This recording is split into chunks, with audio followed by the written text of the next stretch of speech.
Moving forward اسی سے جڑا آپ کا ایک اور ایکشن بھی تھا نا کہ جب اس وقت کے وزیر اعظم نے آپ کو ایک سمری فارورڈ کیا اسمبلی ڈیزالو کرنے کی تو آپ نے ڈیزالو کر دی. آپ کو اس پہ افسوس ہے چونکہ کوئی اور نہیں بلکہ خود پاکستان کی سب سے بڑی عدالت نے واضح الفاظ میں آپ کے اس عمل کو غیر آئینی قرار دیا کہ آپ کو نہیں کرنا چاہیے. عدالت نے بہت دیکھا اس کو, بہت سوچا, پھر حتماً اس نتیجے پہ پہنچی کہ غیر آئینی عمل تھا. اور عدالت نے یہ بھی کہا کہ بھئی الیکشن ہو سکتے نہیں ہو سکتے, الیکشن کمیشن کو بھی بلایا اور کنفیوژنز بھی ہوئے ہے نا. اب میں نے گورنر کی سمری واپس کی, وہاں پنجاب کا کنفیوژن آپ نے دیکھا, آئی سو دیٹ کنفیوژن. تو عدالت اس کو جوڈیشل انٹرپریٹیشن کرے گی.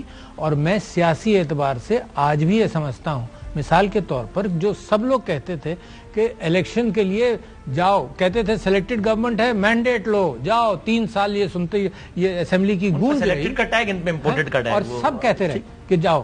تو میں تو وہ محسوس کر کے میں نے کہا تھا نا کہ اسمبلی ڈیزالو ہونا ضروری ہے تاکہ الیکشنز پر جائیں اور یہ کرائسس حل ہو. اس وقت بہت بڑا کنفیوژن پاکستان کا یہ ہے کہ سٹیبلٹی نہیں ہے. نہیں سر, اس وقت آپ کے ذہن میں یہ نہیں تھا کہ جب آئین پاکستان کے تحت تو جب وزیر اعظم کے خلاف تحریک عدم اعتماد ٹیبل ہو جائے تو وہ لوز کر دیتا ہے اس مدت کے لیے اپنے, تو عدالت نے سنا کیوں ساری چیزیں؟ عدالت نے سننے کے بعد اس نتیجے پہنچے کہ آپ نے غیر آئینی کام کیا. اتنے دن کیوں لگائے؟ تاکہ کوئی پہلو رہ نہ جائے. اچھا, لہذا آپ مجھ سے ایکسپیکٹ کرتے ہیں کہ میں فوراً ہی کر لوں؟ آپ نے فوراً نہیں کیا نا, انہوں نے سمجھ آیا. میں تو یہی میں نے تو کیا نا. تو عدالت نے یا میں 20 دن لگاتا اس کو سوچنے کے لیے, میں نہیں لگانا چاہتا تھا. میں سمجھتا تھا کہ this was the right step. آج آپ ہائنڈ میں یہی سمجھتے ہیں کہ وہ ٹھیک تھا یا اب آپ کو لگتا ہے کہ نہیں وہ ایک عمل نہیں ٹھیک تھا, منافی ہوا, کیوں غلط تھا اسمبلیاں ڈیزالو کرنے کی سمری پہ دستخط کرنے کا؟ بھائی میرے پاس ایڈوائس آئے گا, میں نہیں دستخط کروں یار. کبھی آپ کچھ کہتے, کبھی آپ میرے پیچھے پڑتے ہیں کہ سمری آئی اور آپ نے کیوں دستخط نہیں کیا. میری کیا مجال میں, میں عدالت کی الفاظ سمری آئی جب دستخط کر دیے تو آپ نے کیوں کیا؟ آپ نے 1 گھنٹے میں کیوں کیا اس کو؟ میں عدالت it is declared that the advice tendered by Prime Minister on or about 3rd of April to the President to dissolve the Assembly was contrary to the Constitution and of no legal effect. Order of the President about dissolving the Assembly was contrary to the Constitution. یہ supreme court نے کہا. ٹھیک ہے, میرا اس میں آپ کو افسوس ہے کہ میرا اوپینین ایک داغ آ گیا. جیسے میں ریسپیکٹ کرتا ہوں سپریم کورٹ کی, بٹ میں اپنے دل سے اپنا اوپینین تو نہیں مٹا سکتا, یا آپ مٹا دیں گے؟ ٹھیک ہے, اور آپ کی رائے تھی کہ بالکل ٹھیک ہے یہ لیگل آپ نے کیا, ٹھیک ہے. اور یہی آج آپ کی رائے قاضی فائد عیسیٰ صاحب والے حوالے سے بھی یہی ہے, کیونکہ اب تو عمران خان صاحب نے بھی کہا کہ وہ غلط تھا. قاضی فائد عیسیٰ صاحب کے بارے میں میں نے صرف یہ کہا تھا کہ جب میرے پاس آیا ہے تو میری سمجھ میں صرف یہ بات آئی تھی کہ میں نہ تحقیقاتی ادارہ ہوں, نہ میں اس چیز کو دیکھ سکتا ہوں.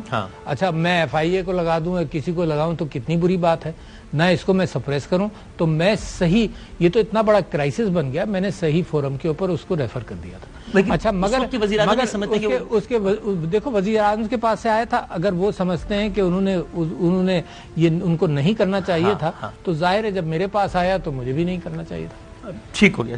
ویسے خالی اس پہ سرسری ایک بات کہ بلاول بھٹو زرداری صاحب نے تو ان غیر آئینی اقدامات کی بنیاد پہ آپ کے مواخذے کی تجویز دی. آپ ولنریبل سمجھتے ہیں آپ کو اپنے آپ کو کسی مواخذے کے امپیچ کرنا چاہیے؟ انہوں نے کہا آن ریکارڈ. میں تو نہیں سمجھتا کہ ایسی کوئی پاسبلٹی ہے. کیوں, بہت سارے فیصلے کرتے ہیں یار.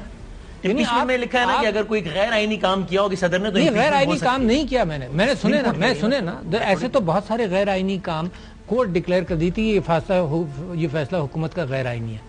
150 فیصلے ہوئے ہوں گے پچھلے 10 سال کے اندر جس کو کورٹ نے ڈکلیئر کیا کہ غیر آئینی ہے. بٹ آپ کہیں کہ جی دیکھو ججمنٹ پاکستان کو مواخذے کے قابل بنا دیتا ہے اگر غیر آئینی کام کیا ہو تو ٹھیک ہے, اس جتنی سزا مجھے مل جانی چاہیے. وہ کیا ہے پتہ نہیں کیا ہے.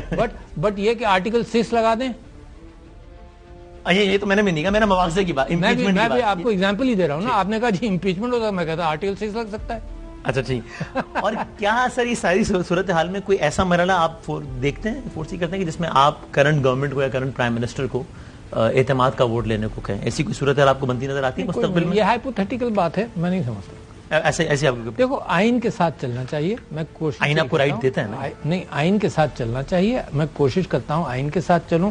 میرا اپنا انٹرپریٹیشن کچھ چیزوں میں سٹرانگ ہو سکتا ہے. جیسے مثال کے طور پر نیب کے حوالے سے جو میرے پاس آیا تھا بل, میں نے دستخط نہیں کیے. ای وی ایمز کے حوالے سے, اوورسیز ووٹنگ کے حوالے سے آیا, میں نے دستخط نہیں کیے. گورنر کے اپوائنٹمنٹ کے حوالے سے جو پولیٹیکل کرائسس مجھے نظر آ رہا تھا وہ میں نے دستخط نہیں کیا. اس کے علاوہ تقریباً 100 دستخط کر چکا ہوں میں. بالکل آپ نے بتایا. اور I am going at 96 to 4. اچھا پرسنٹیج. اچھا پرسنٹیج.